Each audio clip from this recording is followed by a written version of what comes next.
Have you ever gone hiking at high altitudes and find yourself having hangover like symptoms? You might think that is weird.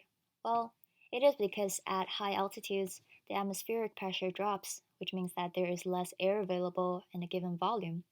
So, as we inhale, the partial pressure of the oxygen in our lungs also drops as there's only so much air in the environment.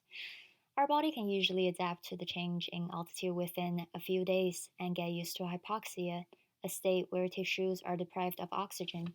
However, for pregnant patients, obstetricians advise against traveling to high altitudes, which is between 8,000 to 12,000 feet. You might wonder, why is that? Well, previous studies have found that chronic hypoxia can slow fetal growth and reduce pregnancy associated rise in uterine artery blood flow, the artery which provides oxygen and nutrients to the fetus. Additionally, in a hypoxic state, our body compensates the lack of oxygen through increasing the production of mature red blood cells to be able to carry more oxygen in circulation. However, this increasing red blood cells can lead to increased viscosity of the blood, increased resistance, resulting in slower blood flow and hypertension, which could essentially contribute to the high prevalence of preeclampsia seen in high altitude pregnancies. Preeclampsia is a multi-system vascular disease of placental origin that can pose a threat to maternal and perinatal survival.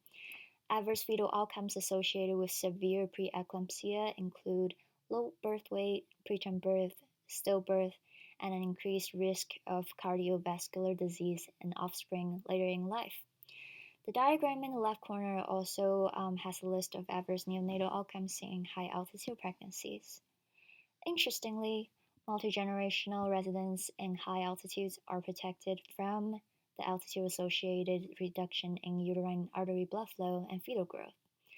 Studies have shown that Indian populations have overall greater efficiency of oxygen transfer and utilization during pregnancy, with better fetal outcomes compared to long-term acclimatized newcomers. The findings suggest that high altitude environment can alter the physical structure of the DNA, called called epigenetic modifications, to help Indian populations better adapt. Additionally, shorter term high altitude residents are also protected against the adverse neonatal outcomes, mainly due to the shorter duration of exposure to hypoxia. In conclusion, the takeaway message is just that don't go living in high altitude for a long time when you're pregnant.